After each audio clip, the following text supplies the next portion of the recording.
Welcome to Breadboarding. This is video 21 in the Breadboard 8088 PC series, and it's the 9th video as part of the project developing a Monochrome Display Adaptor video controller. In the previous video, we added the remaining components to the MDA adapter and showed that it was working, but there were one or two issues and things we need to look into. We need to do a bit more testing, and also we need to test to see whether we can get the Monochrome Display Adaptor actually to work in colour. So let's take a look at the output from the board. We can see here that this is one of the test programs. So this is doing the basic test pattern without any significant attributes on here. And what I'm just going to do is, in the monitor, what I can do is to set the extended segment to B000, which is the memory address for the base of the video RAM. And what I'm going to do now is to go in and change the first character here from 1 to X, so we can quite easily see where the characters are that we're looking at. So that is in fact 58 hex. I'm just putting that on the keypad, and you should see first character now changes to X.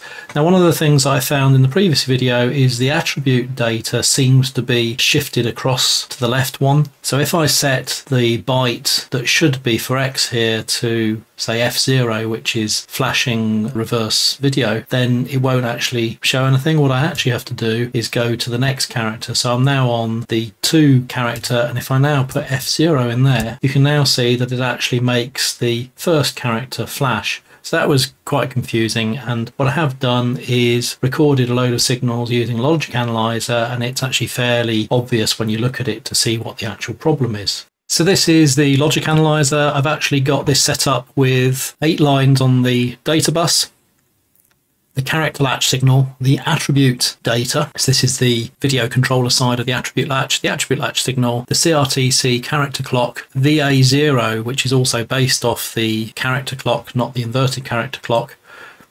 So those are all the VA0, and then we've also got the shift register latch there as well. So I'm just going to record those, and then we're going to have a look at the data and see what we can see. Okay, so this is recorded at 500 megahertz, so we're looking at a 2 nanosecond level of resolution here, so the timings here should be pretty accurate. So what we want to do is to have a look at where the video card starts at the beginning of the screen, and that will be where the address here, the video address, is 0. And if we just zoom out a little, hopefully we're able to see where we want. You can see here that where the video address goes to 0, we can see that all the VA1 down to VA11 all go to 0 at this point. Now, the issue here is that we're taking the VA0, not taking that from the CRTC, we're actually using that to toggle between the attribute and the character value. So the character value is even or 0, and the attribute value is 1. But what seems to be happening here is that this clock signal's out of phase with everything else, and that may very well be messing everything up. So if we add some timing markers, we'll begin to see what's actually going on here. So at this point here is really when the CRTC has changed all the address lines. However, we can see that our VA0 at this point in time is 1 and doesn't actually go to 0 until this point here. And we can see that, in fact, although we expect it to be starting at 0, then going to 1, then to 2, then to 3, what you can actually see down the bottom here is it starts with 1 because this address line here has started at 1 rather than 0. We would expect this normally to be 0, then 1, and then 0, then 1. And so because of the phase of this isn't quite right, then that's, I think, what's causing our problem. And if we look at the latch values, what we can see, we then add another timing marker at the end of this cycle, we can in fact see that the attribute latch, the rising value of that is actually occurring, if we just move this over slightly, it's actually occurring when we've actually gone on to the next attribute value. So in fact what it's doing is, rather than using the 0f, which is the attribute value for the memory address 1, it's actually using the 1 for the next one along.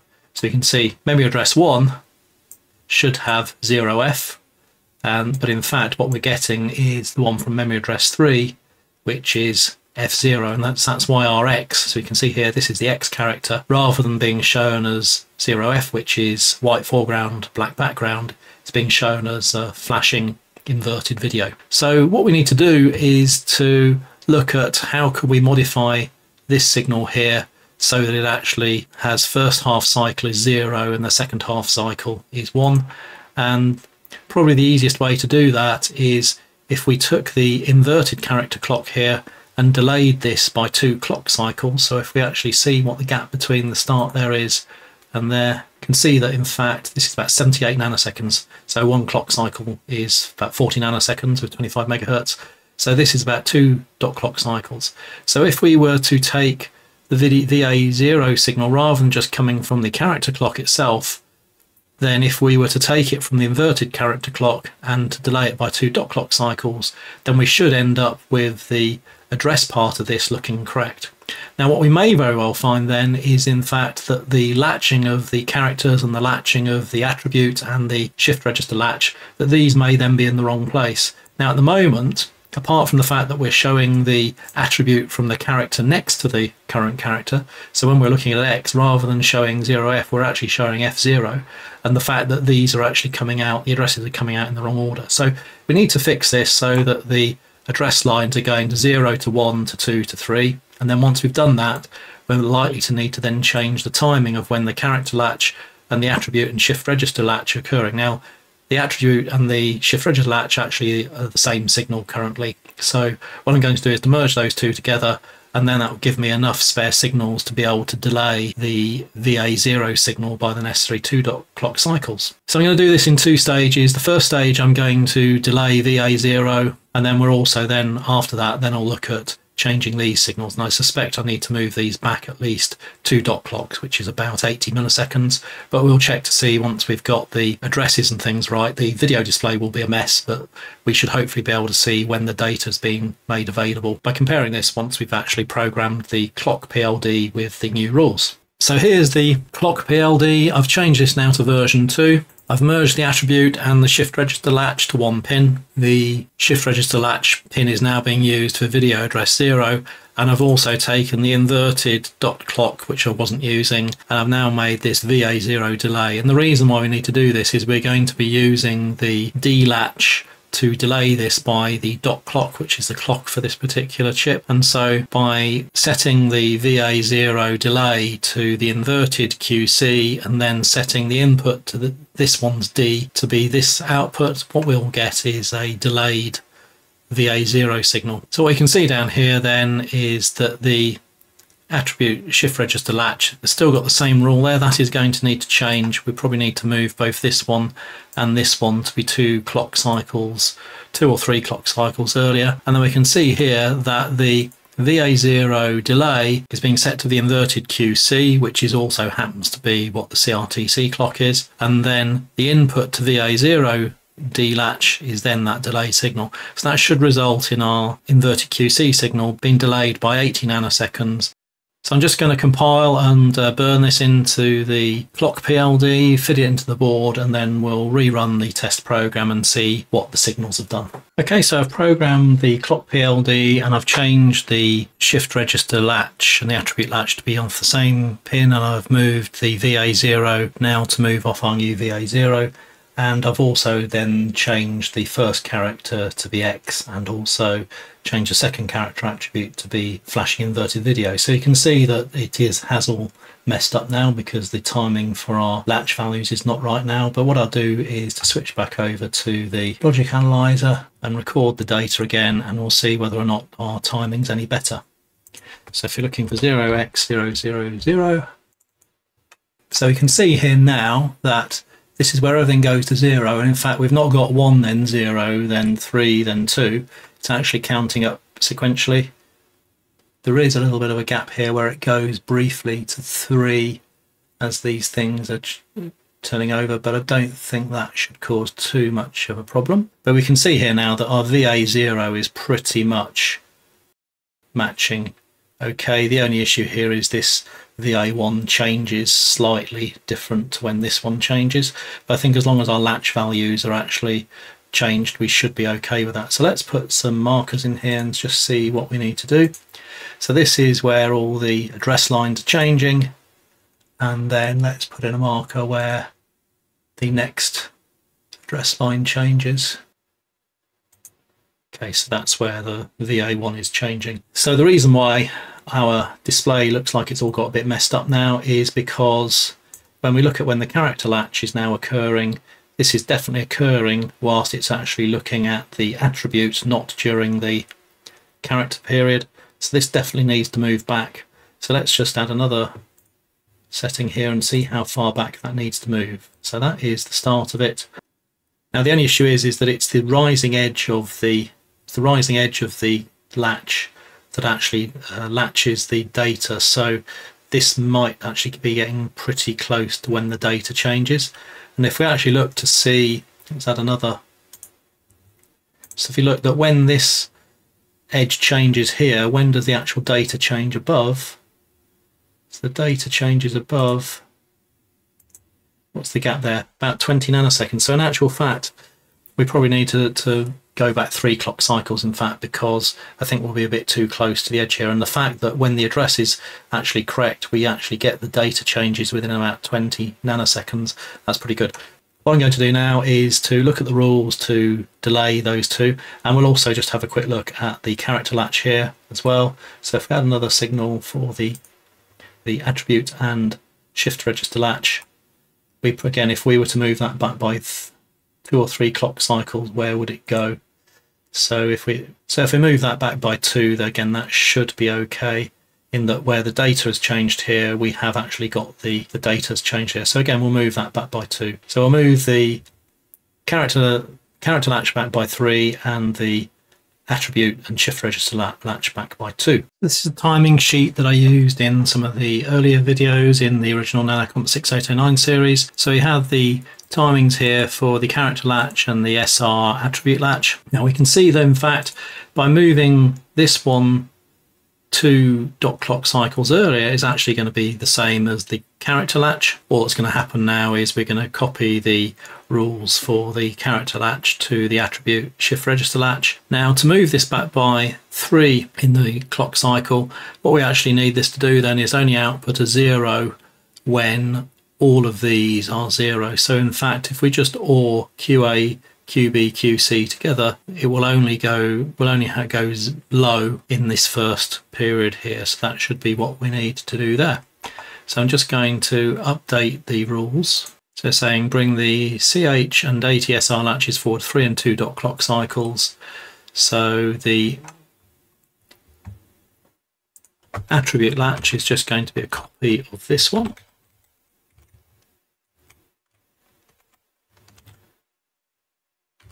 And then this is just going to be the OR of these.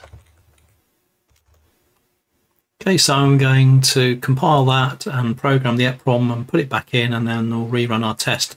And hopefully we should see the display looking a little better. So I've just run up the logic analyzer and we're going to have a look at the signals in here. So this is it with the fix that we've done. So what we can see here is we've got the X character here, 58. We've got the F0 on the second attribute for the digit 2, and it's now obviously appearing in the right place. And what we can see here is this is the lines here as on our VA0, and we can see that the character latch is occurring within this period. So it's latching the character, and you can see that the value is 58 most of that time there, and then the attribute latch is then happening in this period here, and we can see here that these values are 0F, F0 in those periods as well.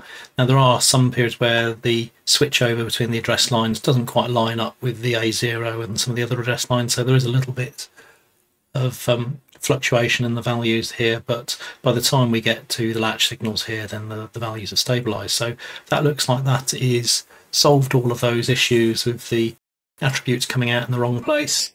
And we've also simplified things down that the latch, the shift register latch and the attribute latch are now actually the same signal.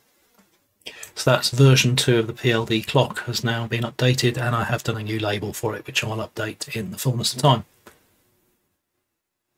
This is some information from csit.info, where I've been getting a lot of the MDA information on the card, and this just shows the various attributes. So we know that attribute 7 is blink, and if blink is disabled, then it will give a high intensity on the background, which will give a sort of dark green. Attribute 3 is intensity on in the foreground, and you can see here what we've got here is all of the zeros, the ones, the twos, the threes. So we've actually got 32 characters in each row here, so it won't be quite the same as our output in our test output. But what you would have down here is the bottom half here would all be blinking, and if this was actually with blink disabled, then you would expect to have the background, rather than being black, would be this type of color as well. So this is just a comparison that when we run our test program, we should get something similar to this. And you can see that the numbers here are dimmer, and then they go bright, dim, bright. So we should see blocks of 8 dim, then 8 bright when we look at the output. So I'm just going to download the program that does the attributes and run that. So you can see now that all the attribute data seems to be coming out properly, and we've got our blinking coming out as well. So that looks pretty reasonable. So I'll just do the similar one, but now without the blinking. Yes, that's the one with the blinking disabled, and you can see now that the high intensity background now has this dark green. You can see the ones have got the underlines.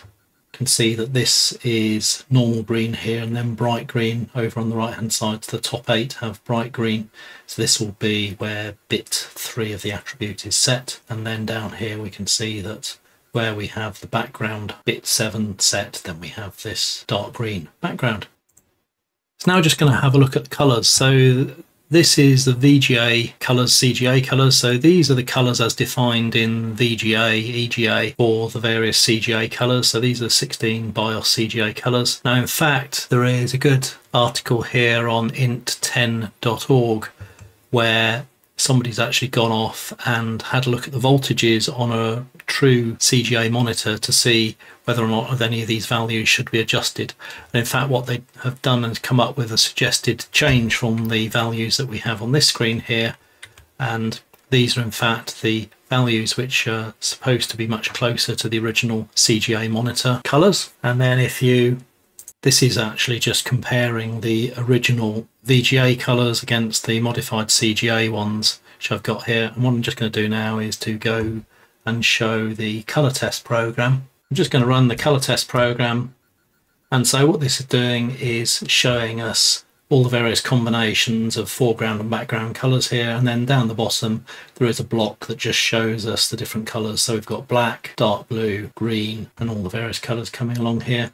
And what I have done is when we go back to this screen, come back here, then actually copied these colors in, and you can see that the colors are pretty close. The brown is still ever so slightly lighter here, so I think that probably the brightness on the card here may need to be adjusted. But we've got various capture cards, and then there's a VGA to HDMI converter, and then the HDMI to USB, so there's quite a few conversions going on here. But so the colors are pretty close to the original, but this just shows that we're actually able to, with the appropriate configuration, we're actually able to show color on a monochrome MDA adapter. Now, I'm not aware of any software that actually makes use of it, but in fact it's very similar to the CGA character mode, and in fact this will actually be a lot closer probably to the VGA character mode, with the exception we don't have any customizable character set. So for the moment, that's all I was planning to do on the MDA adapter. So this really gets us to the end of developing the MDA video controller. There's a few minor things I might look at over the coming weeks to do with the cursor and a few other things, but pretty much the main things I want to get working on here are working okay. So in the next video, we're going to be looking at adding a PS2 keyboard controller. That's based very much on what I did in the Monochrome 6809 series, where we've already done one of these. So this hopefully should be fairly straightforward. And that's basically taking us on our way to adding all the necessary components here to be able to boot MS-DOS from a floppy disk. And then in the next stage of this, after this, we'll then be looking at adding an IDE disk controller, CGA video controller, and perhaps being able to try and run an early version of Microsoft Windows. So if you don't want to miss out on future videos, please hit subscribe. If you found the content interesting and useful, please hit like. It just helps to make the videos available to a wider number of people. Thanks for watching.